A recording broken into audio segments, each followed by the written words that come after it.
tardes. Nos vamos a tener una charla sobre urbanismo en el barrio, ¿no? En el barrio. Hay 3 miembros del grupo teatrino. Isabel Castillo Pérez, que es arquitecta malagueña de nacimiento y cordobesa de adopción, arquitecta desde 1993.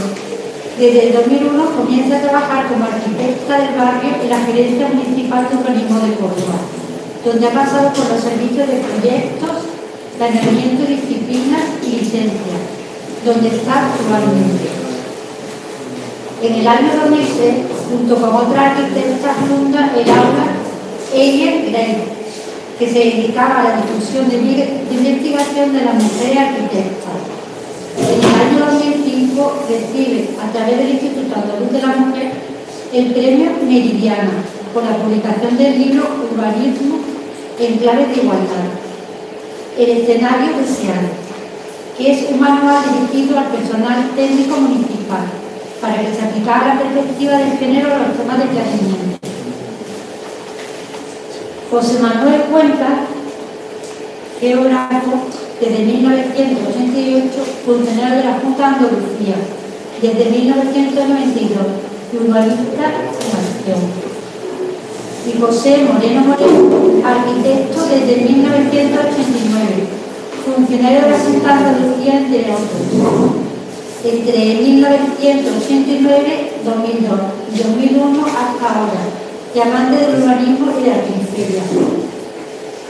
Bueno, lo voy a dejar con esta charla. Sabéis que esto entra dentro de la exposición de los azulejos, de la Casa de los Azulejos, de aquí del barrio, y a la vez esto está dentro del programa de Córdoba, Ciudad de la Idea, que es una plataforma que ha empezado este año para desarrollo cultural en la ciudad.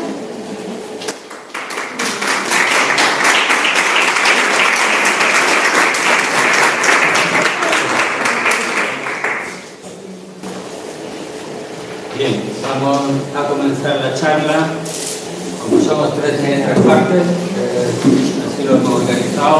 La primera vamos a hablar un poco, lo voy a desarrollar yo. Vamos a hablar un poco de la evolución de la ciudad para contextualizar cómo aparece Fray Albino en la evolución de Córdoba. Después, Pepe Moreno va a desarrollar un poco la génesis del barrio, la génesis de distribución y su estructura. Y finalmente Isa nos va a hablar de la evolución final de los últimos años y sobre todo también señalar el conjunto de proyectos que en el entorno de Fray Albino pues, se vienen gestando desde hace algunos años y que forman parte de las nuevas circunstancias, del nuevo entorno del barrio. Bien. En cuanto a la evolución de la ciudad, yo lo primero que quería contaros es, aunque parezca una cosa de poca profundidad, es por qué la ciudad está donde está, ¿no? Si Córdoba está en esa posición, y lo primero que tenemos que entender es cuál es la estructura física donde se desarrolla la ciudad. La ciudad, todos los que hablamos de Córdoba siempre decimos que está entre la sierra, la campiña y la vega, pues efectivamente, ahí es donde está la ciudad. La sierra y la campiña marcan dos lugares donde empiezan a ser desfavorables las condiciones para el desarrollo urbano. Esto es así porque el desarrollo urbano, por muchas circunstancias, quiere terrenos llanos, la campiña y la sierra no lo son, y también dentro de eso, cada una de estas dos unidades físicas pues, tiene unos requisitos y unas condiciones que lo hacen también poco favorables. Por ejemplo, la campiña hace más calor, las arcillas pueden ser expansivas, tienen peores condiciones constructivas, está al otro lado del río, ahora veremos que tiene su aquel. Bien, pues aquí tenéis en esta imagen un poquito la estribación de la Sierra Morena, el resto del terreno que es la vega, y después aquí abajo también aparece un poco la campiña. Justamente aquí hay un poquito de una lomita, esa lomita es justamente donde estamos ahora, que es el cerro, dentro del modelo digital del terreno. Es la primera vez que la campiña se asoma Malavega en la zona de costa. Bien, pero la ciudad, que podía estar en cualquier sitio de este llano, está en un sitio concreto. ¿Y quién es el que manda ese sitio concreto? Pues el río. El río es el que dice dónde está la ciudad, y no el río en cualquier parte, sino una parte muy concreta, que es el vado del río. ¿Qué significa el vado? El vado significa que cuando estamos en la época de estiaje, en el caudal del río, que es el verano, pues se puede cruzar andando. Es decir, las condiciones del cauce permiten que se cruce andando. De hecho, cuando César ganó la batalla de Munda y vino a la ciudad a destruirla, pasó el río andando, que no estaba el puerto. Y esa es la condición por la cual la ciudad está donde está. Si os fijáis un poco en el azul, veis que tiene un ancho, aquí por aquí, en esta zona, que es el meandro del Arenal, tiene un ancho constante, infinito, porque el terreno es blando y el cauce excava, erosiona y genera un cauce en profundidad. Si vamos avanzando, vemos que va ganando anchura hasta un punto, que es el que más anchura coge. ¿Qué significa? El terreno es duro, el cauce tiene roca debajo y el agua no puede erosionarlo, entonces ensancha. ¿Qué significa? Que ensancha, pero la profundidad baja. Ahí es donde está. Pues ahí lo tenemos. Y si vemos dónde está la ciudad, pues está justamente ahí. La ciudad está donde está el río está habilitando un puente y donde está ese puente está la ciudad. Esta es la ciudad que tenemos al principio del siglo XX. Y en la ciudad que tenemos al principio del siglo XX viene a manifestar un poco la ciudad de las dos épocas esplendorosas de Córdoba. Una fue la romana y otra fue la árabe. La romana es la ciudad, en primer lugar, esta de aquí, la ciudad republicana, de la época republicana, y después está la ciudad imperial, que es la que se acerca al río y la que se puede construir el puerto. Y después queda la segunda parte, la segunda mitad del casco histórico, que es la Saskía árabe, la ciudad que se genera durante la etapa. Y el único apéndice que se puede constatar, ya en esta época final del XIX, es la aportación que se hizo en el siglo XV con el barrio de Francia. Bien.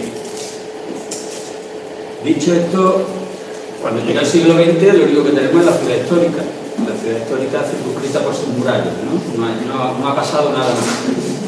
Y a lo largo del XX, a lo largo del siglo XX y lo que va del XXI, pues se produce un importante proceso de urbanización. Ese clarito que ha aparecido ahora ahí es exactamente lo que ocupa la ciudad hoy día. De la parte del casco histórico que tenemos aquí señalada, pues todo lo demás ha sido lo que la ciudad ha aportado en el proceso de urbanización muy singular, muy importante del siglo XX. Bien, esta ciudad, yo quiero hacer un símil aquí entre las puertas del casco histórico y las nuevas puertas, ¿no? En realidad, la ciudad del 22, que es la que vemos ahora, pues ya tiene autovías, tiene un montón de nuevos barrios, etcétera, etcétera, y han cambiado algunas cosas. De la ciudad cerrada del principio del 20, una ciudad cerrada por las murallas y las que solamente se podía acceder a partir de las puertas del casco histórico están ahí, las 12 puertas, algunas muy conocidas de vosotros y otras menos, la del Sol, la de la Misericordia, esta es la de la Misericordia, esta es la del Sol. Pues estas puertas que ya prácticamente han desaparecido, han dejado de tener su función, con la nueva función de la ciudad, pues lo que se ha trasladado es a los enlaces a través de los cuales se hace el acceso a la misma. ¿Qué diferencia hay entre la ciudad histórica que tenemos al principio del 20 y esta? Pues la del 20 era una ciudad cerrada, en la que había un punto clarísimo que era el campo y que era la ciudad, estaba en la muralla, y en esta ciudad del 22, pues bueno, si hacemos un dibujito encontramos las líneas y si no, no las percibimos bien. Es una ciudad ya abierta al territorio y muy distinta de la líneas. Bien, dicho esto, me gustaría que viésemos un poquito las etapas para que también entendiéramos dónde aparece Fray Albino y qué significado tiene eso de la evolución de la ciudad. Estamos otra vez en la primera parte del siglo XX, este verde nos está señalando cuál era esa ciudad, y lo más significativo de ese momento es que al otro lado del río prácticamente no había nada. Lo que había era la Calahorra y después unas cuantas casillas a su alrededor, pero realmente la ciudad no había llegado allí. Y el río era el límite sur de la ciudad, una frontera y además una zona hostil. No era el río no era para dar paseos como podemos hacer en este momento, ¿no? Sino que era una zona verdaderamente más hostil y peligrosa. Al otro lado del río no había pasado. En la primera mitad del 20, que tenemos ya la fotografía de los americanos del año 56, ya podemos constatar que es lo que se había hecho, ¿no? Ya se había salido del casco histórico, se había empezado a colonizar las primeras periferias de la ciudad. Lo más relevante de este momento es que la única acción que salta el río es justamente Zayalbino, y esa es su significación urbana principal en este proceso evolutivo, que es que entra a colonizar una parte de la ciudad, a urbanizar, donde todavía en 2000 años nadie se había atrevido a poner el pie de la ciudad. ¿Qué razones había para esto? Bueno, hay una razón, digamos también de la coyuntura histórica, que era un problema muy severo de la vivienda. Un problema que no era de Córdoba, sino que era en general del país. Ese problema estaba alentado porque después de la guerra civil y la etapa de la posguerra hubo una gran inmigración desde los pueblos, una primera fase, por cierto, de la que nunca se habla, siempre que hablamos de migraciones, hablamos de la etapa de los 60-70, que son las migraciones económicas de la, digamos, la segunda gran etapa del desarrollo rural, ¿no? La primera sería esta, después de la guerra, pueblos con destrucción, campos arrasados, sistema económico prácticamente perdido, y la gente emigraba a la ciudad intentando encontrar un trabajo, una mejora o lo que sea. Estas migraciones, cuando se producen de manera tan rápida, lo que pasa es que la ciudad no tiene tiempo de procesar y producen un problema de infravivienda. Según los datos que el propio patronato maneja, y que he sacado yo del libro de García Verdugo, de fotografía y cartografía de un siglo de urbanismo en Córdoba, la estadística, el Instituto de Estadística Nacional en el año 47 daba unos datos en los que estaba evaluando el problema de la vivienda, ¿no? Y decía que en Córdoba había como 12.000 familias que vivían en una habitación. ¿Esto qué significa? Bueno, pues si multiplicáis 12.000 por un módulo 5 por ahí, aproximadamente son 80 y tantas mil personas que en ese momento en la ciudad suponían el 50% de la población de la ciudad. Es decir, que el 50% de la población de la ciudad que estaba en la estadística, porque yo habría hablado de otra cosa, estaba en condiciones de infravivienda. Eso estimaban ellos que necesitarían unos 15.000 viviendas de nueva construcción. Y el patronato, tanto aquí como en Cañero, pone en marcha 4.000. Es decir, que ni siquiera con la iniciativa que se pone en marcha por parte de la Asociación de la Sagrada Familia se resolvía en principio el problema. Y ahora voy a decir otra cosa. Esa estadística oficial, esta me la estoy inventando directamente, la estoy sacando así. Esa estadística oficial probablemente no era la estadística completa de lo que la ciudad tenía, porque lo más probable de esto es que fuese la estadística del propio casco histórico, pero no fuese la estadística de la zona de infravivienda, de los suburbios, como Zumbacón, Cerro La Golondrina, aquí en Miraflores, donde estaba el chabolismo de la época de los 50, y supongo yo que esa evaluación no estaba hecha también con esta parte. O sea, que el problema sería probablemente mucho mayor de lo que yo estoy diciendo. Vamos a ver, para que nos hagamos una idea, qué significaba el problema de la vivienda en Córdoba en ese momento. Hay algunos testimonios de fotografía que nos muestran esto. Por ejemplo, esta foto. Yo creo que estas fotos son de Miraflores, porque lo que tenemos detrás es un murallón y parece que esto no puede ser otro sitio. No estoy seguro. ¿Es Miraflores? De acuerdo. Aquí vivía la gente en ese momento. Pero insisto, yo creo que esto no estaba dentro de lo que yo he señalado como el 50% del problema de la vida. Ese era el problema del casco, de las casas de vecinos del casco. Está en el cementerio, donde hay un tendedero que está cargadísimo de ropa, lo que significa que hay una gente que estaba trabajando en una familia entera. También es muy curioso ver los tejados de estas infraviviendas, porque unos son de paja, como se ve aquí. Voy a ver si esto funciona. Ahí. Unos son de paja. Aquí veis a la señora que está viviendo aquí, y aquí en este lado veis algunos enseres que tienen que ver con la zona de cocina, etc. Y en otras ocasiones el tejado no es de paja, sino que está hecho con despojos y tal. Es decir, la cultura de los que estaban metidos en estos lugares era distinta, porque los que pasaron a hacer tejados de paja, estos venían del campo y sabían hacer estas cosas para no calar, los otros no. Entonces había ahí una especie de mezcla esta probablemente sea la más relevante de todas, porque identificamos la muralla que hay en el jardín bajo de Alcázar. Probablemente el otro día comentaba con Pepe que si nos pasáramos por allí, como estos son ladrillos y tiene argamasa y tal, probablemente queden restos en la propia muralla del adosamiento de esta choza. Bueno, en el fondo es mostrar un poco qué significaba esto del problema de la vivienda en los años 50 y que no tiene el mismo significado que puede tener hoy de precio no tiene nada que ver una cosa con otra.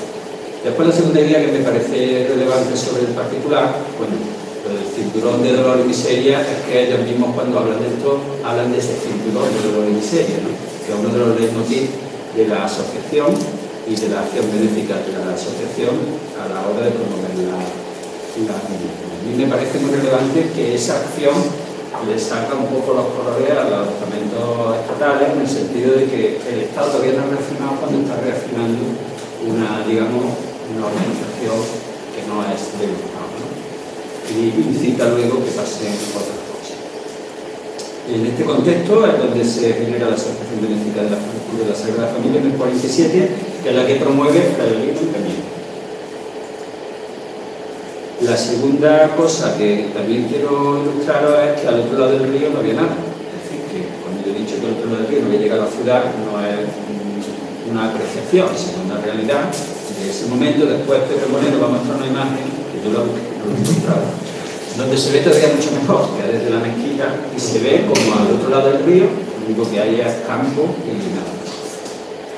En 2000 años la ciudad se desarrolla y nunca hace por llegar a esa. Bien. En este contexto es donde Fray Albino pasa el río y abre una puerta de la ciudad en otro lugar. ¿Por qué? Pues hombre, por lo que hemos dicho al principio de que no tenía condiciones muy favorables, los terrenos y las condiciones económicas del momento, los terrenos más baratos de todas las periferias de Córdoba estaban aquí. Además, allí estaba un descansadero, unos terrenos pecuarios que el Estado acabó vendiendo a la asociación y, por tanto, era el lugar donde había más condiciones para extender más la acción social que se pretendía llevar a cabo. Y es una de las explicaciones de que esto también esté en ese sur de la ciudad. Ahora en esta imagen quería mostraros que cuando Fray Albino entra no hay tanta autovía, ni tanto enlace, ni tanta puerta, sino que en ese momento el barrio estaba muy aislado de la ciudad. Perdona que tiene espacio por medio. Y así pasa mucho tiempo, pasan unas cuantas décadas donde el barrio está verdaderamente aislado, no es como yo tengo el dibujito antes con la autovía y todo, que eso ya llegará más tarde. Fray Albino inicia la acción social de vivienda en Córdoba. Primero fue Fray Albino, después Cañero, y después se apuntan Caja Provincial, Monte de Piedad, Ayuntamiento, es decir, que enciende la promoción de vivienda social en la ciudad, sin la cual no se entendería tampoco la evolución del 20, porque ha sido muy importante a lo largo de este tiempo. Y la zona sur se completa porque la primera etapa es Fray Albino, después viene el sector sur, que la promueve el ayuntamiento, y después viene, eso es los 60-70, y en los 80-90 viene el CEPES del Estado y promueve el polígono de Huerta. Esas tres unidades forman la zona sur de la ciudad. Sin embargo, ha cambiado completamente el contexto de la ciudad de cuando empezamos en el 20 a cuando estamos ya en el 21. ¿Por qué? Bueno, pasado tantas cosas y además la carretera se ha sacado del travesía del casco urbano, se ha completado la zona sur, aparecen muchas más cosas que ahora las van a contar.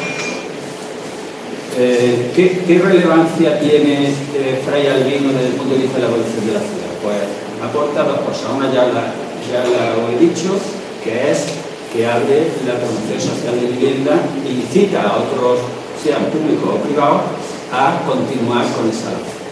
Y la segunda, que no es menos importante, es que ese aislamiento del barrio al otro lado de la ciudad ha tenido una constante reivindicación de integración con la ciudad. Y uno de los resultados de esa constante reivindicación de la integración con la ciudad es que el río, que empezó siendo frontera, bueno, empezó, ¿no? Que se ha tirado 2000 años siendo frontera de la ciudad al sur, empieza a integrarse en la ciudad. Creo que parte de esa integración, de ese proyecto, tanto político como técnico como social, tiene que ver con esta iniciativa de Fray Albino y con la labor de reivindicación de la gente que aquí viviendo y viviendo. Bien, dicho esto, que yo ya voy a terminar, lo que quiero que veáis también es esta imagen, porque aunque se tardó tanto en llegar a este lado, ya en 1587 un pintor flamenco que fue contratado por Felipe II, Anton van der Vingaerde, traducido Antonio de las Viñas, hizo una serie de vistas de las ciudades, hizo esta de Córdoba, y esta está hecha justamente de donde estamos hoy, desde el cerro. Desde el cerro hizo esta vista, que es una de las mejores vistas que tiene la ciudad, digo, desde el punto de vista histórico, pues ya la hizo en ese momento. Sin embargo, hasta que no llega toda la urbanización de Fray Albino y tal, no se incorpora realmente, como hemos visto, y esta es una imagen que la tenemos arriba en el parque. El otro día, cuando estábamos en la verbena, pues estábamos allí, en ese mirador, y en el fondo es lo mismo. Aquí tenemos la mezquita, y aquí tenemos la mezquita, estamos exactamente en lo mismo. Bien, yo ya no tengo más cosas que decir, ahora Pepe y Isabel pues van a continuar con la exposición.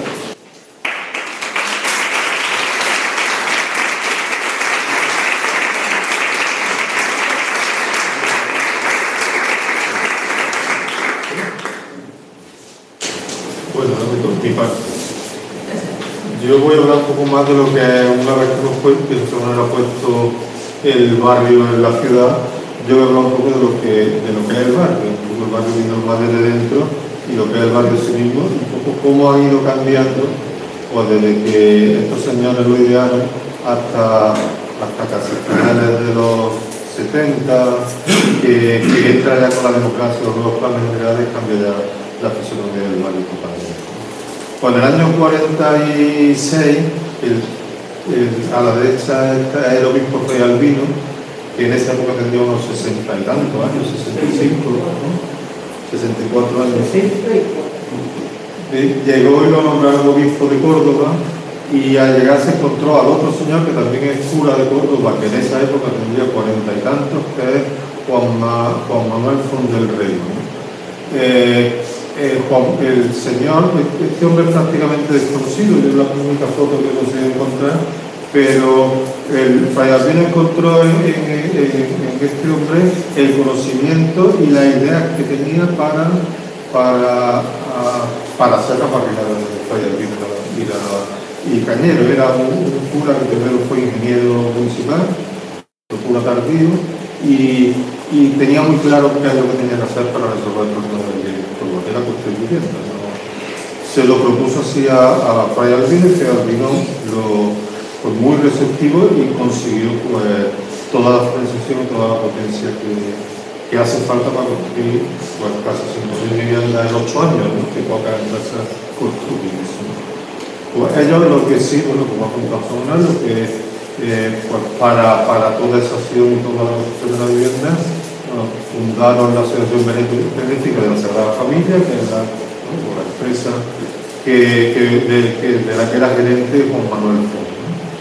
Este ejemplar que está puesto ahí en la exposición de Ángeles en la casa es un documento que publicó la Cámara de Comercio, que don Juan nos lo dejó amablemente, que creo que es un voluntario que daba en Córdoba, que es del año 47 y publica los planos del primer proyecto de la primera fase del Fallo del Río, ¿no? Ya lo hemos dejado a copia allí en la cámara, que no lo tenía, y lo podéis ver luego en la casa de la exposición. Bueno, pues esta es la foto que decía José Manuel. Esos son los terrenos donde se hace el barrio, ¿no? Esta foto está hecha desde creemos que desde la torre o desde la cúpula de la catedral, ¿no? Y bueno, está el primer premio, está el puente romano, está la Calahorra, que es esto, hay una edificación detrás de la Calahorra que prácticamente es una plaza, ¿no? Y la orilla del río, y luego salen dos caminos. Uno aquí a la derecha, que está en la carretera de Granada, la antigua carretera de Granada, que viene, como tiene que ser, buscando el puente, y la otra, la antigua carretera de Castro, que sale hacia el este. Entre las dos carreteras es donde se encuentra el barrio. Como vemos, esta primera parte, que hay casa y hay el vacío, que es ese descansadero, que posiblemente estaba entre el hotel de eso, y el otro que es de la carretera de Castro. Vale, no se ve, ¿no? La carretera de Castro, bueno, pues se ve, eso serían propiedades privadas.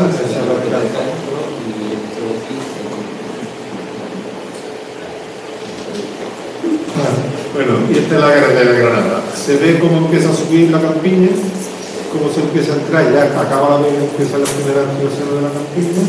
Bueno, y el rectángulo ya no lo vemos, es donde empieza el barrio.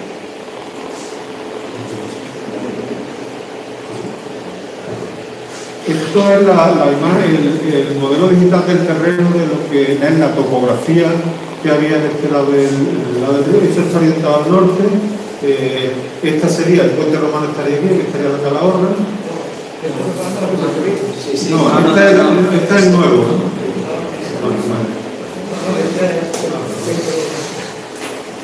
Este es de San Rafael. Lo que pasa es que la foto de la imagen del río es es una capa nueva y están los puentes. El puente estaría aquí. Este hueco que se ve aquí, esto es el estadio de San Eulogio, que está un poquito más deprimido.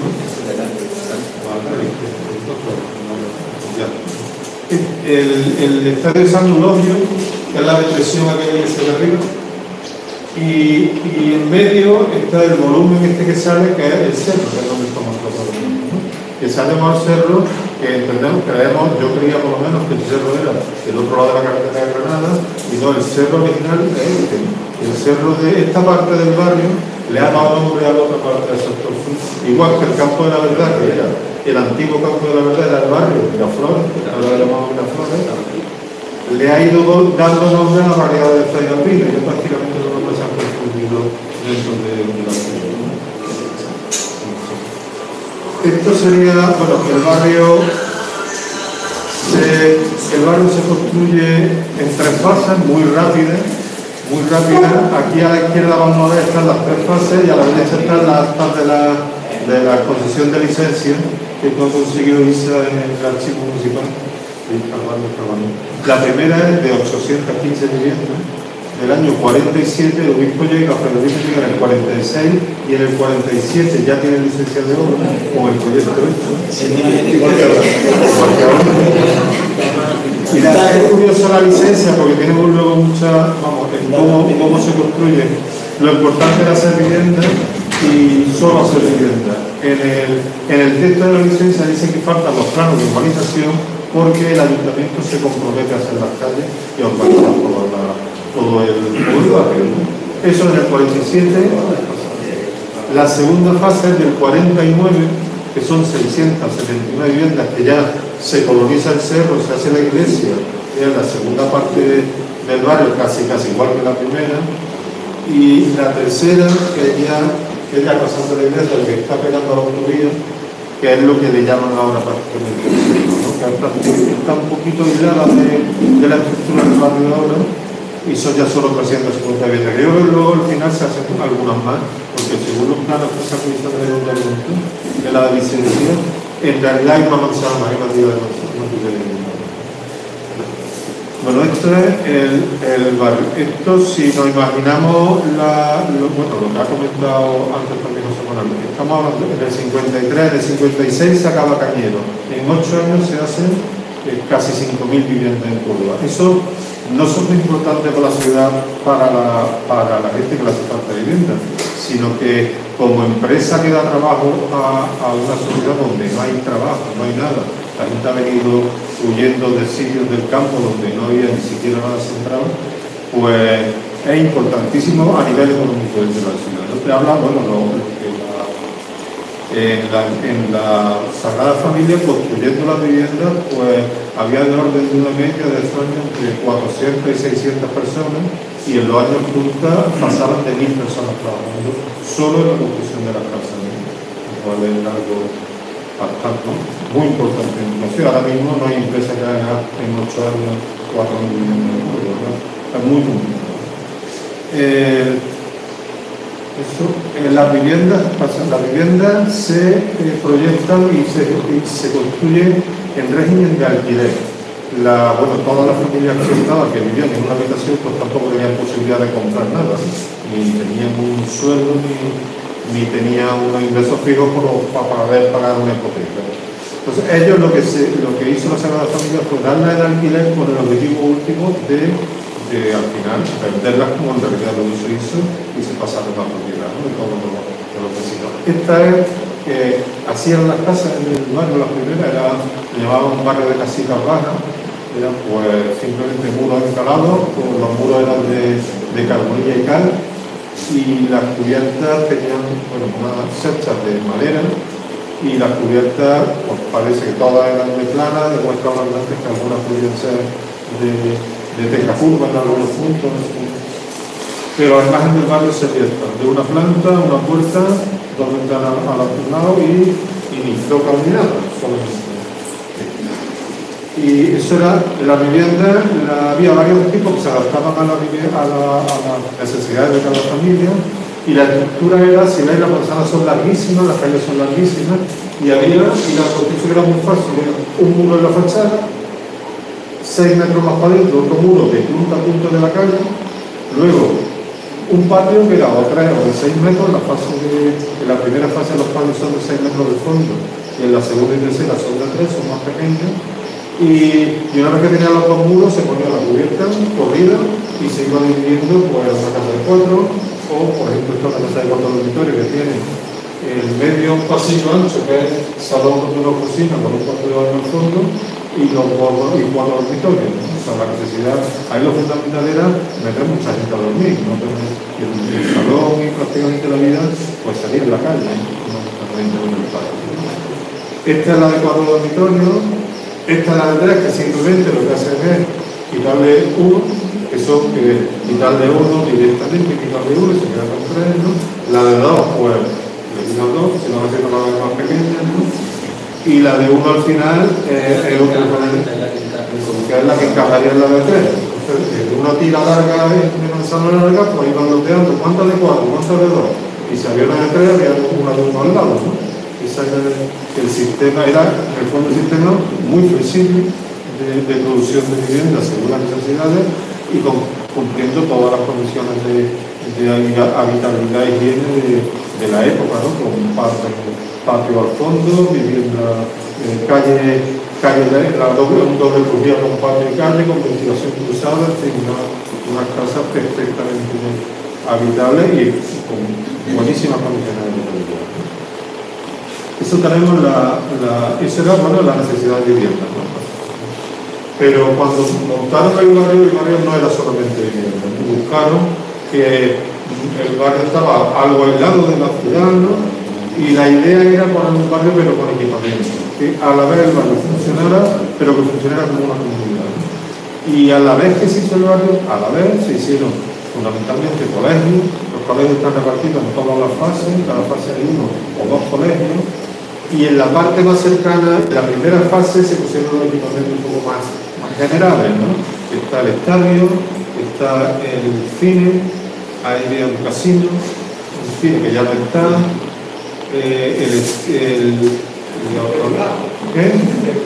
el mercado, y todo eso al final prácticamente ha desaparecido. Donde está el cine en un bloque de piso, y el casino, creo que hay otro piso y un bar que se llama Casino, ¿no?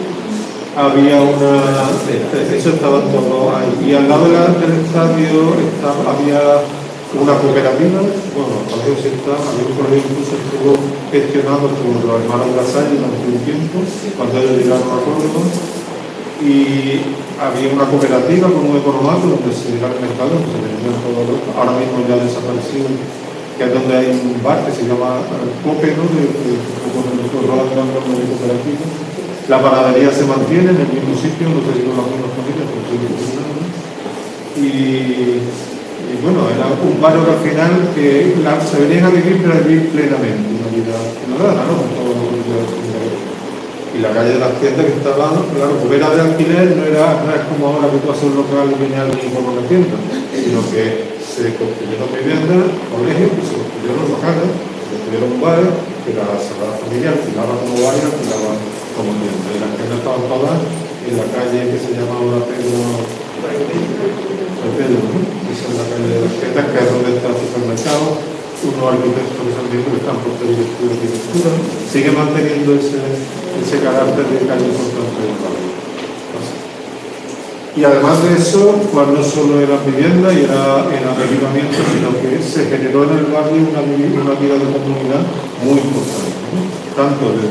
Y esa vida pues la llevaba por una parte la iglesia, pues, como su labor ya no solo de construcción, pues mantuvo todos los movidos de chicos, ¿no? Que el apoyo por lo menos del pueblo, hacia había club privada, hacia los clubes de la iglesia, donde se ponía y donde se estaba cuidando en el que se necesitaba, pero también empezaron muy pronto la asociación de vecinos de cabeza de familia, que cumplía la misma función que cumplía la iglesia de ayudar al que lo necesitaba, de organizarse, de plantear vida para la juventud, a los pesados mayores. Tienen una vida de comunidad que se mantuvo en el barrio durante muchos años, sobre todo por lo menos durante las primeras generaciones, la primera y hasta la primera y segunda generación que vivió el barrio, aunque casi hasta los años 70.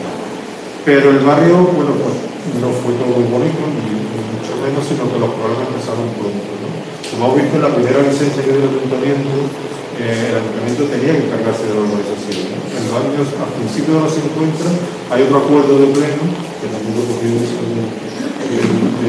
donde el ayuntamiento dice que no tiene capacidad para urbanizar, que no, estamos hablando de muchísimos metros de calle, y el ayuntamiento posiblemente no tendría recursos ni muchísimo menos para atender esto. Y hubo problemas graves, sobre todo de pavimentación y de energía eléctrica.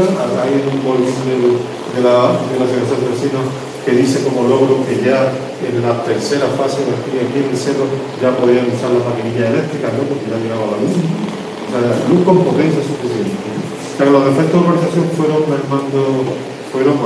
bastante graves. Eso por respecto a los vecinos no fueron los únicos problemas. Hubo problemas de estabilidad. Estas fases de aquí que estaban en las sillas expansivas de la campiña, pues los problemas de cementación antes eran importantes y ahora lo siguen siendo. Hay que tener mucho cuidado con construir las sillas expansivas. Cuando llueve y se mojan, se aumentan de volumen, cuando pierden agua se contraen y las casas de los están moviéndose, ¿no? Y las cubiertas son importantes.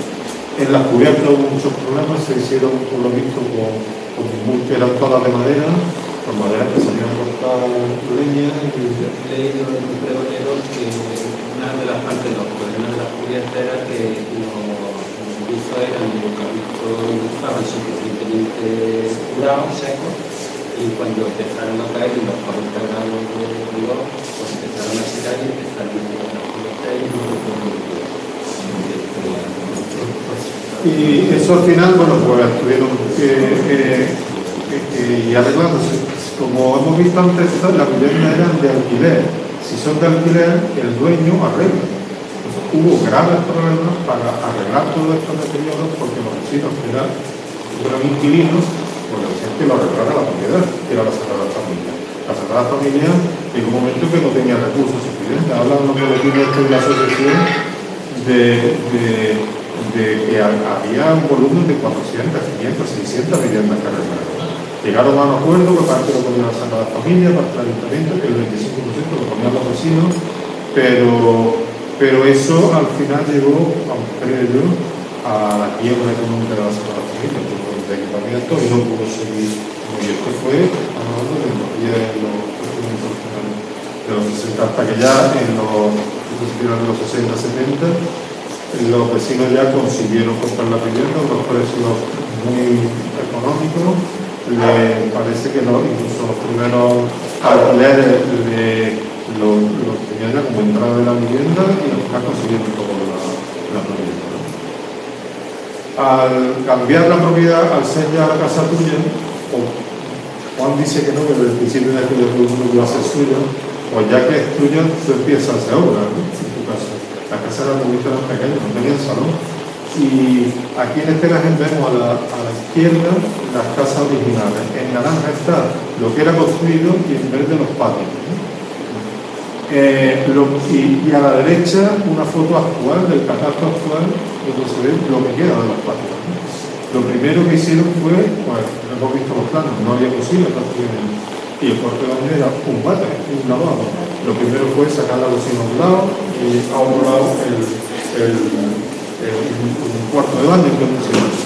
Y para no perder espacio siempre hacíamos una terraza arriba, esas formas de habitaciones, uno o dos, siempre teníamos una terraza. Y había que subir a la terraza. Y había que poner una escalera. Y estas son las escaleras de la casa del calculador. Son escaleras endemoniadas, ¿no? Porque ya todo estaba ocupado por la cocina, el cuarto de baño y el patio quedaba 2x2 o 2x3. Y hay que meter una escalera para subir un metro. Y son escaleras que prácticamente, pero la de la derecha es la casa donde entrenamos ángeles, ¿no? Que es tremendo, es una escala para poder subir.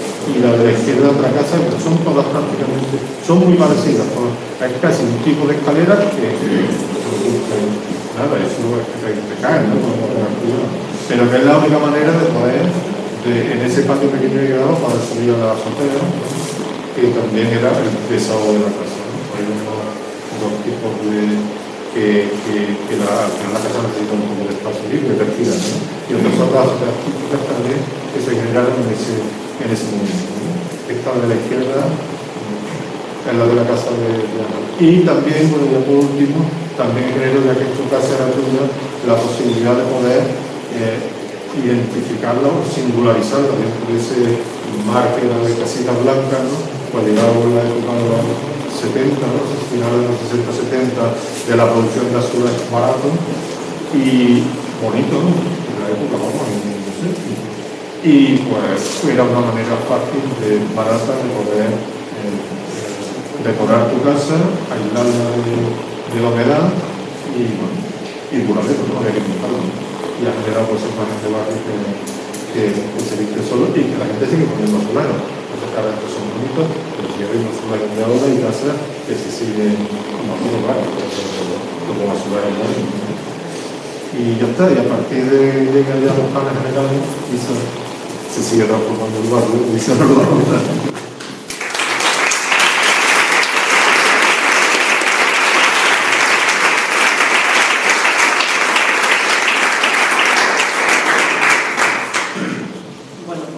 Voy a estructurar la parte que me ha tocado, ¿no?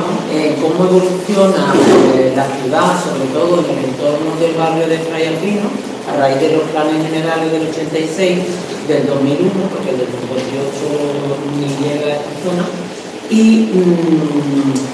ver un poco cómo ha ido evolucionando después, o sea, cómo ha evolucionado la ciudad en el entorno, y luego un poco también siguiendo un poco con la transformación que ha seguido teniendo el barrio más concreto debido a la ordenanza que se le aplica desde el plan general.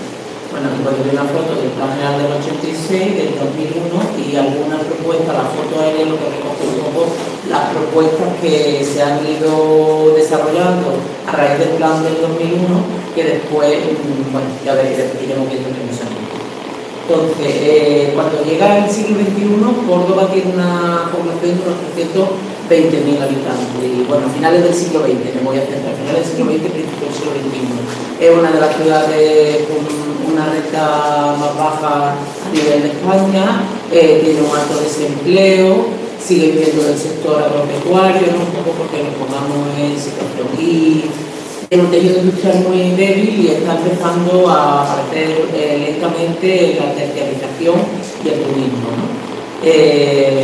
No obstante, ya a finales del siglo XX con el Plan General del 86 se considera que el río es un elemento que hay que recuperar y se apuesta por ponerlo en valor, y para ello se desarrollan una serie de intervenciones, entre las que son generar nuevos puentes y nuevos parques asociados al río, y a su vez pues el puente romano y toda la parte monumental recuperarla y ponerla en valor.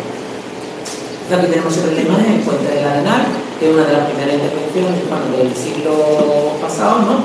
En el 94, que viene a conectar la ciudad con la nueva autovía y con el antiguo nacional o la desviación de la nacional, y conecta con la ciudad, con la zona sur de la ciudad. Y bueno, como vemos, un puente también muy sencillo, elegante, sobre dos pilares así en V, que está diseñado por los ingenieros José Antonio Fernández Ordóñez y Javier Martínez Calzón. Luego también, otra de las actuaciones que se producen es el desplazamiento de la feria que se producía en el eje de la Victoria, pues al Parque del Arenal, que también es una intervención municipal donde se genera una serie de calles paralelas a la orilla del río y otra serie de calles perpendiculares, y se implanta también lo que es el estadio municipal. Este es un proyecto de Pedro Vázquez del Barrio, de José María García, en el año 94. Otra de las intervenciones que se hacen a raíz del Plan General del 86 es el nuevo puente de Miraflores, que es fruto también de un concurso desde el año 87, y que la propuesta ganadora, pues, bueno, como todos sabemos, pero en realidad yo lo voy a poner un poco en contexto, todas las actuaciones que se van haciendo alrededor del río, es una viga de acero corte que lo que pretende es una pasarela, ser como una pasarela y no entrar en competición para nada con la imagen, con todo el entorno monumental de la ciudad, que intenta pasar desapercibido. Esto es un proyecto de Rafael Casado, Antonio Herrero y Juan Suárez, y mientras el concurso en el año 87 no se termina de ejecutar hasta el año 2000. Luego hay otra gran intervención que es el Parque de Miraflores. El Parque de Miraflores, la ocupación del meandro para completarlo, y es un jardín o un espacio libre que se hace para esparcimiento, vamos, un proyecto de ciudad, pero al mismo tiempo viene a abastecer al barrio de Fray Albino, que no tenía un gran parque o una zona de esparcimiento. Es un diseño de un jardín aterrazado que se hace con esa tipología, pues entre otras cosas por la crecida del río, para evitar las posibles inundaciones debido a la crecida del mar. Ya con la aprobación del Plan General en el 2001, pues el Plan General apuesta, entre otras cosas, por continuar con la ciudad heredada, sobre todo en este entorno, y no tiene una grandes propuestas, pero algunos de los objetivos que plantea para este sector pues es la recuperación, seguir con la recuperación ambiental del cauce del río Guadalquivir y del entorno, utilizar el río Guadalquivir como un elemento vertebrador para todas las actuaciones residenciales que plantea, y a su vez también pues lo que son los crecimientos urbanos dentro de la zona sur, pues hacer intervenciones que son básicamente de sellado y de cosido del tejido existente. Y luego, por otro lado, otra de las intervenciones es la modificación o la adaptación de la ordenanza de aplicación en el barrio, que es la de la colonia tradicional. Luego, en el 2002 al 2012, pues se lleva otra, bueno, ya una vez construido el puente de Miraflores, el puente romano deja de tener tráfico rodado, y entonces es posible hacer la peatonalización y toda una intervención que pone en valor el puente romano, la calahorra, la puerta del puente y los otros equipamientos como el centro de recepción de visitantes, y conecta directamente la ciudad monumental con la zona sur de la ciudad, ¿no? O sea, le carga de protagonismo o la conecta directamente con donde está el centro emblemático de la ciudad. Luego hay una serie de intervenciones que el Plan General también pretende, que es la creación de un centro de congreso, que en principio el solar es aquí, pero que se desarrolla un concurso internacional al más alto nivel, donde hay figuras como Rafael Moneo, como Zaha Hadid, y la propuesta de esta ganadora que es de Renturja. Entonces la propuesta, él se sale del solar original, plantea como una especie de edificio insignia en esta zona que se apoya sobre las terrazas del Parque de Miraflores, pero este proyecto, bueno, pues después de una serie de vicisitudes fundamentalmente económicas, pues va mermando, incluso como se ve aquí en la foto de la izquierda, en una...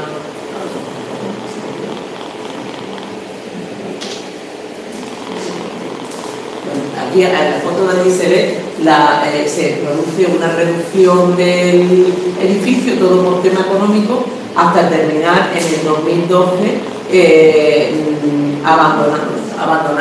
abandonando la idea de que el centro de congreso vaya ahí y se apuesta por la recuperación del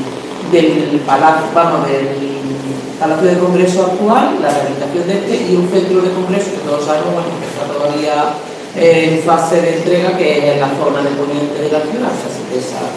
Sin embargo, en el solar que había quedado vacante, pues la Junta de Andalucía plantea una intervención, crear un centro de arte contemporáneo, de creación contemporánea y de Andalucía, y con un proyecto también novedoso de los arquitectos pues Santaniente y Enrique Soberano, pues ocupa ese espacio, y con este edificio, bueno, pues lo que se pretende es crear un foco cultural en el entorno del barrio. Ya lo que son las actuaciones más de carácter residencial, ya el Plan General del 86 había previsto una serie de intervenciones que eran los PERI SS2 y SS3, que era dotar al barrio de Fray Albino con una serie de proyectos de viviendas o bloques lineales, como veis aquí en la foto, de 3 o 4 plantas, que crearan una fachada hacia el río, justamente enfrente de la zona del Arenal y de la Feria. Y eran todas actuaciones, bueno, pues de sellado de solares vacantes. Y las nuevas actuaciones que plantea el Plan General del 2001, pues sin ser grandes intervenciones edificatorias o sin pretender ser una renovación total del barrio, sí son dos actuaciones que en principio nacen como dos actuaciones muy novedosas. A raíz de unos concursos, bueno, primero las situaciones son una, lo que es el cordel de Écija, aquí, que es la zona pegada al río, o por donde va el cordel de Écija, por donde iba, y entre los puentes de San Rafael y el puente de Andalucía. Y luego otra intervención que le afecta más directamente a la zona de Fray Albino, que es el remate del barrio por la zona sur y por la zona occidental, entre el río, la autovía y el tejido residencial existente. El primer proyecto, el cordel de Écija, lo gana una arquitecta cordobesa, Auxiliadora Garre, en el año 2001, creo que, o puede ser 2000. Sí, en el 2001, y entonces en la intervención lo que plantea son una serie de edificios también perpendiculares al río, de manera que se siga teniendo una permeabilidad tanto en vistas como de los residentes y no se pierda el contacto, no crear una barrera. Y son edificios que están sobre pilares para que en un momento dado, si hay inundaciones del crecimiento del río, pues no afectaran a la vivienda. Esta propuesta, que se desarrolló en parte por la extinta Universidad Pública del Sur de Andalucía, pues bueno, luego llega la crisis del 2008 al 2015 más o menos, y esto se abandona totalmente. Incluso recientemente, bueno, pues todos hemos tenido conocimiento por prensa de que se ha querido retomar la idea, pero con la implantación de un gran centro comercial, aunque se mantengan algunas de las viviendas, y ya darle el carácter que no era el de residencial fundamentalmente. La otra propuesta, la propuesta de Fray Albino Sur, es una propuesta de la 8ª edición del Europan, que se hacen a través de, son propuestas de un concurso internacional de jóvenes arquitectos, Y este proyecto, pues hombre, como se está viendo ahí, se plantea, bueno, lo ganan los arquitectos Beatriz Briega de la Orden y Carmen del Campo Martín, y está basado un poco en una idea más conservadora dentro de lo innovadora que parece, porque lo que desarrolla son como un trazado de una calle basada en el campo histórico nuestro, de un trazado irregular y estrecha, y las viviendas se desarrollan en torno a unos patios, al modo del patio de la casa cordobesa, y pretende que sean unos elementos también bioclimáticos. Esta propuesta, que también iba a ser desarrollada por la empresa, pues sufre el mismo abandono por la empresa municipal Pro Córdoba, que también desaparece y también se queda ahí de momento en el tintero, aunque el plan parcial, bueno, en ambos casos los planeamientos están aprobados, que sería cuestión de que se tenga voluntad de retomarlo. Eso es un poco todo lo que es las intervenciones, tanto las que se han desarrollado como las que no se han desarrollado. Y ahora un poco, pues, siguiendo con la intervención de Pepe, yo quería hacer un hincapié en que a raíz del Plan General del 2001, no solamente por el plan, sino por el devenir de la historia y por lo que hemos estado viendo, porque son unas casas que se construyen con unos materiales que son baratos y que tienen mala calidad, pues la imagen unitaria esta que se tenía de un principio, todas las casas iguales, con las tejas iguales, con la misma tipología o tipología muy parecida, porque hay distintas, ¿no? Aparte de las viviendas unifamiliares, que son las mayoritarias, luego hay una serie de intervenciones, bueno, esta es la primera fase, pero en la segunda fase también hay ya de edificios en bloques de 3 plantas, creo que se ve después, bloques de 3 plantas que se apoyan en el eje de la carretera de Cádiz, de la avenida de Cádiz, y también unas casitas de 2 plantas que se llaman de los maestros, que ya son de mejor calidad.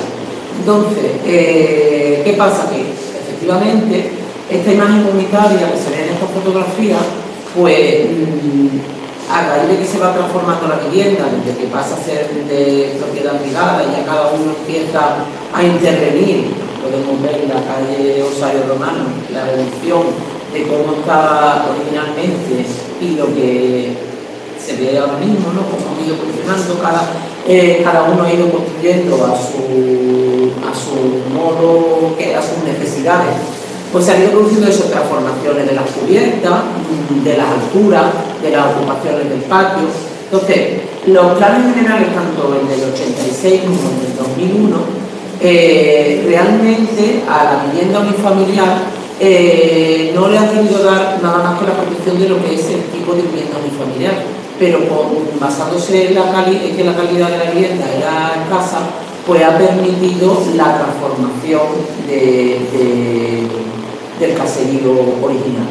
Sin embargo, luego introduce un apartado de ambiente, de imagen urbana, en el que, bueno, un poco conflictivo, porque hay polémica en el sentido que cada uno quiere hacerlo, pero se intenta que todos los materiales que se utilicen, o que al menos tengan una unidad, que yo creo que no se ha conseguido mucho, porque a lo mejor debería de haberse marcado por una altura reguladora máxima de todas las viviendas, para que a lo mejor no ahora, porque se ha ido transformando puntualmente, pero cuando en un tiempo todos los edificios se vayan transformando en planta, pues por lo menos dieran esa imagen.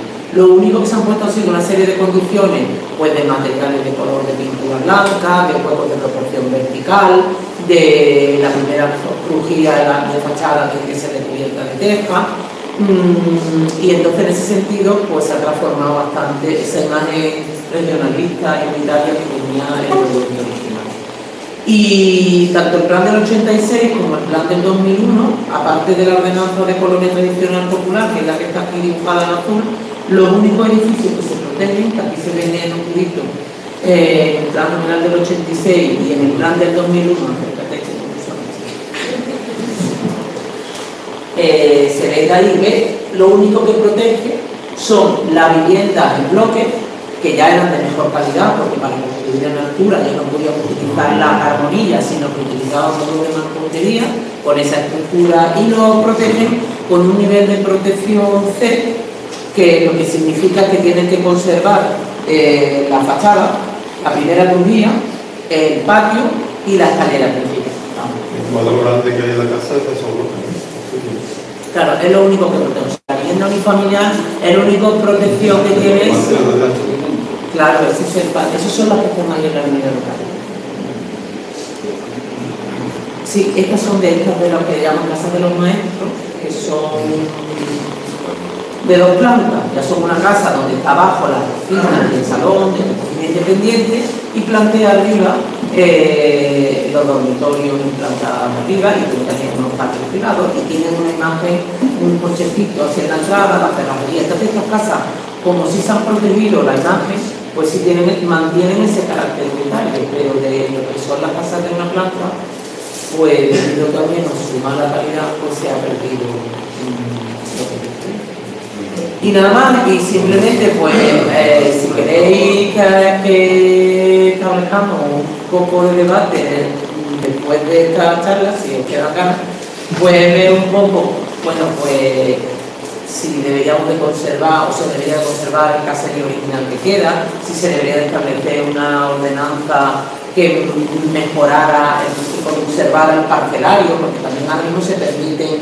las agregaciones y las segregaciones de parcelas, con segregaciones no se van a segregar porque eran pequeñas, pero agregar varias parcelas, entonces que no se pierda al menos algunos variantes de la ciudad original.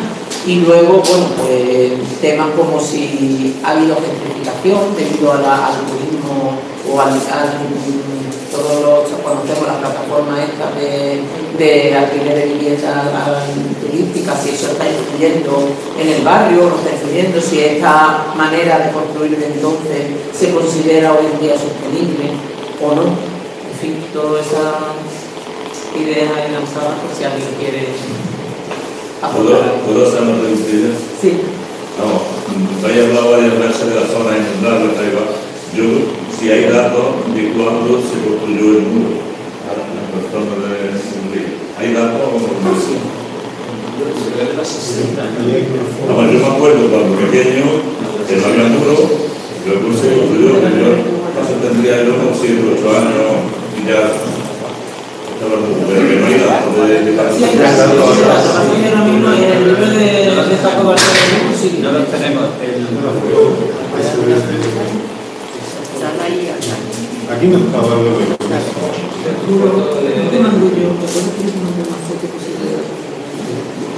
Que el muro de Miraflores es después del muro de la Ribera. O sea, el primer muro es de la Ribera. Uno es el muro de la gente del río, que cuando no estaba hecho y llegaba la inundación, había pasado, venía el río formado y subía por la calle de la Cruz.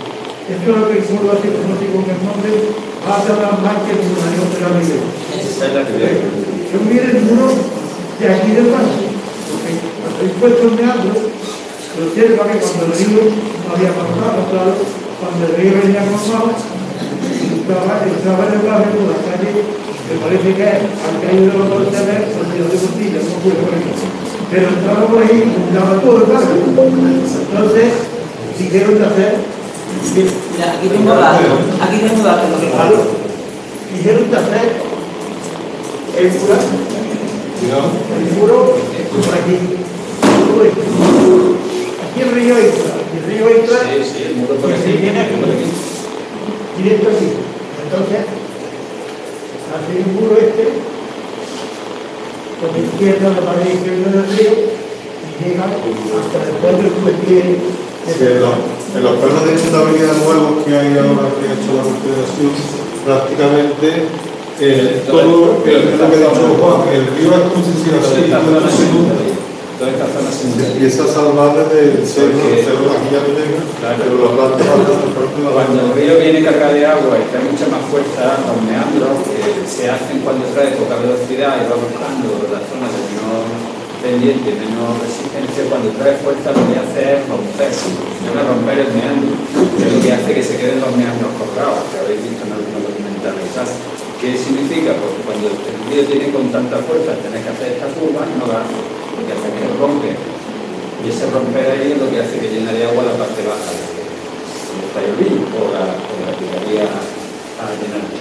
¿Qué es lo que sabe ahora? Los datos que yo tengo aquí casualmente de una fotografía de lo que te mandé, pone que desde el final de la década de los años 50 y primeros años de los 60 se ejecutaron las obras de defensa del Guadalquivir a su paso por Córdoba. El resultado más visible fue el murallón de la margen izquierda que defendió a los atemorizados vecinos del Campo de la Verdad y de Miraflores, de las crecidas del río, aguas que tomaban alturas de estuario en temporales.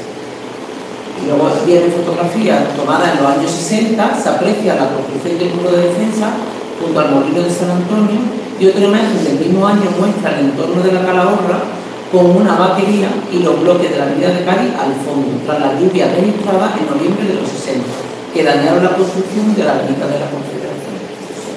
El río, una de las veces, el río, luego también alto, después de los años, con un paraguas grande,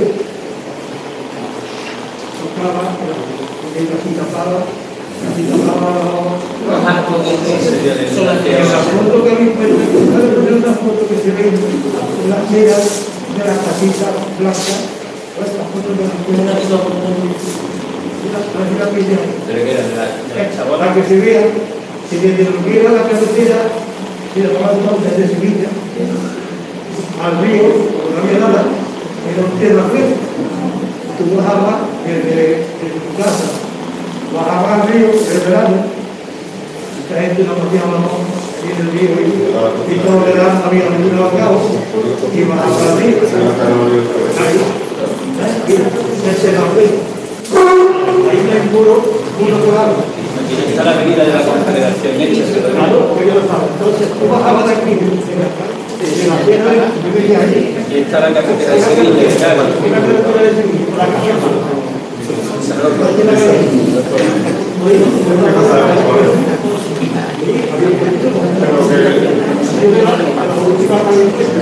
Ah, eso es lo que estoy diciendo. Ah, pero la pasa que se ven son las que la calle. La cara del proyecto es primero.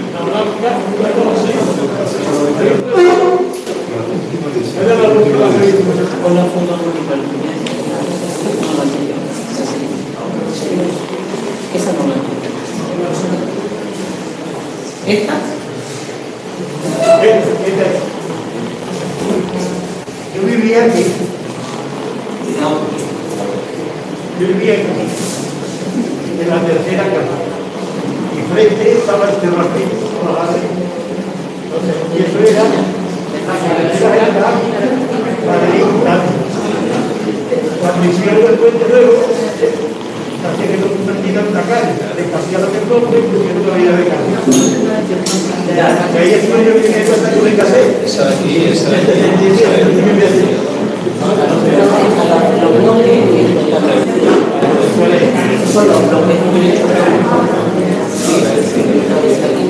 Allí tiene una mano levantada. Sí. Yo me he intrigado porque en esa canción el Monte de la Arena abre la ciudad nueva que se va a hacer y se hace un estadio nuevo que se va a hacer del Arcángel. Parece que hay un espacio enorme alrededor del Arcángel, como que hubo un proyecto determinado, creo yo recordar, para ocio de la ciudadanía, y no solamente para 9 días de feria al año y un mercadillo de fin de semana. Eso da la impresión de que la ciudad no lo resuelve. Y aquella zona, hasta hace poco, sigue siendo una zona bastante que pasa por el disfrute, o sea que como mi opinión, como escaparate de la ciudad. Yo que vengo de Sevilla, voy para Madrid, miro a la izquierda y veo un estadio que está sin terminar y una zona que no se sabe que hay allí, un hueco vacío, pues da la impresión como que el equipamiento del barrio, conforme van haciendo, se conforma con el estadio de San Eulogio, que hoy está en manos de la plaza, como sabéis. Y entonces, ese estadio de San Eulogio parece ser que fue como, bueno, conformarse el barrio más que se hace, creo que, vamos, el eje estratégico que es el polideportivo de la juventud, que también durante muchos años está abandonado, y que hay algún proyecto que el ayuntamiento llama polideportivo, que no lo es un barrio gimnasio, por lo cual el tema de equipamiento deportivo para el barrio, sobre todo para edades que sabemos que estadísticamente un chico o una chica a los 12, 13 años, como no tenga un incentivo deportivo, va a abandonar el deporte colegial y el escaso que hay de los institutos, parece que el barrio como que no se ha planteado nunca, incluso he hecho una falta en la asociación vuestra, esa, digamos, visión estratégica de una zona deportiva que daría una salud social al barrio, que creo que tenemos que dar. Y entonces creo que es como una asignatura pendiente que hoy el ayuntamiento está intentando de alguna manera en el solar que quiso que el solar del polideportivo de la juventud, que si nos cuidamos los vecinos el año pasado, lo convierten en un aparcamiento que lo ha limpiado hace 2 días porque hay una concentración vecinal, y veo que tiene una asignatura pendiente del barrio de un equipamiento estratégico deportivo que significa salud, sobre todo para la gente joven y por supuesto. Y digo yo, mi pregunta, hubo un proyecto también al lado de Estadio San Rafael de ocio solidario donde se incluyeron unas instalaciones deportivas, aparte de unas instalaciones de agua, etcétera, para que la gente fuera allí y hiciera sus pelotas, por ejemplo, como se suele hacer ahora. Ha habido un proyecto también, de esos proyectos que también son de primero de siglo, vamos, quiero decir, cuando había despilfarro, vamos a llamarlo así, era fácil proyectar en papel, y había una idea de reproducir todo lo que es la zona del Arenal hacia el otro lado. Sí, o sea, reproducir al otro lado de la carretera el mismo esquema del sector, y se planteaba algo parecido, no lo recuerdo muy bien, de una ciudad del ocio. Era como duplicar todo el espacio de la feria hacia el otro lado de la autovía. Esa es una de las ideas, pero eso sería un proyecto a escala de ciudad. Yo lo que sí quería apuntar es que, aunque no se ha desarrollado todo el sector S2, o sea, todo el plan parcial este que está aquí al sur, que te he contado un poco en el concurso de ideas, pero que bueno, pues si ese concurso no se hace, sí que hay ahí un terreno a desarrollar y a completar. Todas las ampliaciones que se hacen de vivienda tienen que tener una dotación de equipamiento. Y precisamente uno de los objetivos que se plantean cuando se hace el concurso es que en ese sector se tienen que complementar las dotaciones de las que presta el sector urbano de Frailandino. O sea que en esta zona de aquí,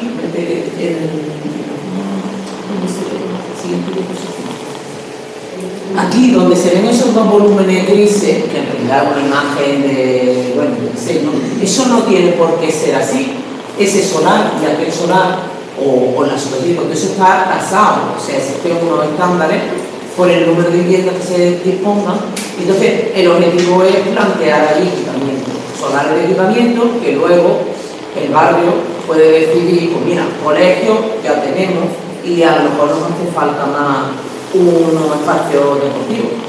Pero claro, eso está todo porque el problema de ese sector es que en principio se iba a desarrollar con la empresa municipal Pro Córdoba, pero eso se quedó ahí y nadie está moviendo, porque hay muchos terrenos municipales, nadie está moviendo ese sector, eso estaba ahí abandonado.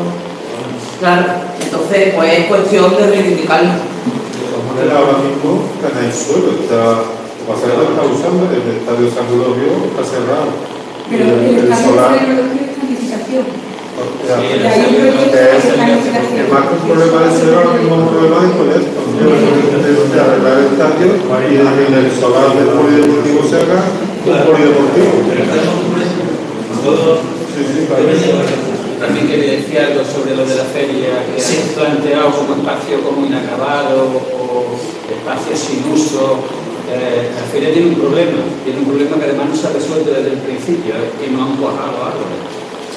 Y eso hace, no, ni sombra ni lo hago ni nada, lo hace un espacio árido, lo hace un espacio abierto, sin cualificación, porque esa arboleda no ha funcionado.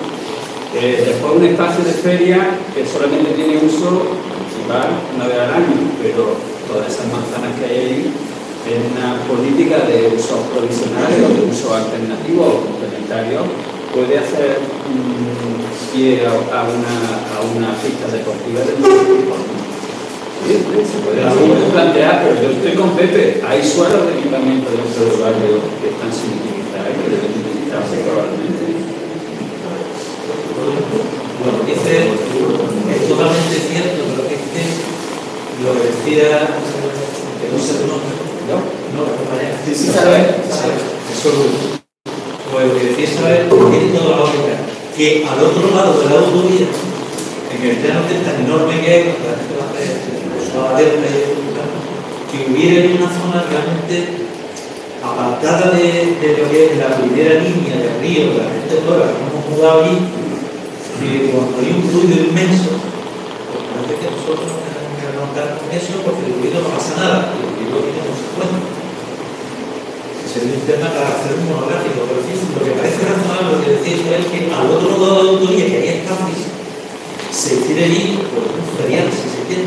Lo que no parece que tenga cordura es que por un estadio que está mandando en el terreno no tenga adentro una zona deportiva que piden gente joven, yo también de mi barrio, y que yo he visto jugar desde allí y es que han quitado la zona deportiva que había. Cuando el ayuntamiento reconoce que el deporte en la calle es una solución clave para dar un ocio alternativo que no sea la toxicidad de todo comunidad. Y por otra parte, no solamente un problema no hay problema de suelo, el problema es el que se llama ahora gestión indirecta, que significa privatización. Entonces el ayuntamiento está empeñado en que el polideportivo se construya con una empresa privada que le va a dar una cantidad ingente de dinero que os podéis meter en la página web de cuidarlo, que con un descargo increíble te va a hacer cargo de eso. Y el barrio va a soportar tener un gimnasio, un deportivo, cuando cualquier persona que no sepa nada de educación física sabe que es clave el deporte, por una cosa de actividad física que yo hago en un gimnasio, que esos son mágicos, y eso fomenta el valor del individualismo, que no el deporte, que es juego con otras personas, y me atento a una regla, aprende a ganar y perder, que protegerte en un entrenamiento, son valores. Entonces, eso para hacer una persona. Y ese barrio lo está echando de forma. Y me sorprende, ¿no?, que no tengáis una trayectoria de atrás que esté emergiendo y que se le diga, o sea, que se digamos. Gracias. Bueno, yo vamos a apoyar todo lo que ha dicho el grupo y creo que es algo que tendremos que retomar como lo estáis haciendo, los vecinos, y reivindicarlo. Y quería comentar una cosa, como lo ha dicho Manuel, son datos que yo estoy leyendo porque a mí me interesa, pero me gustaría que ahora buscara sobre la ponencia. Porque al decir que 2000 años no había asentamiento en este lado del río, no hay un libro que se llama La Odisea de los Navalíes, de Manuel Aracés, que falleció hace pocos años, que habla del primer siglo hispano, que habla que en el año 700 cuando llegaron los árabes, empieza un asentamiento ahí, no un asentamiento solo de chabolas, sino que se construyen mezquitas, que hay un cementerio, se construyen baños. Hablan de más de 30.000 personas que vivieron allí, en esa zona, a lo que le llamaban la zona de Sacunda, que por eso también lo de estructura romana, de Sacunda, que por unas revueltas que hubo con el emir Alaquén primero, pero también juntado, pues acabaron echando a esa gente que eran cordobeses, que acabaron unos en Fez, fundando una parte de la ciudad de Fez en Marruecos, otros cordobeses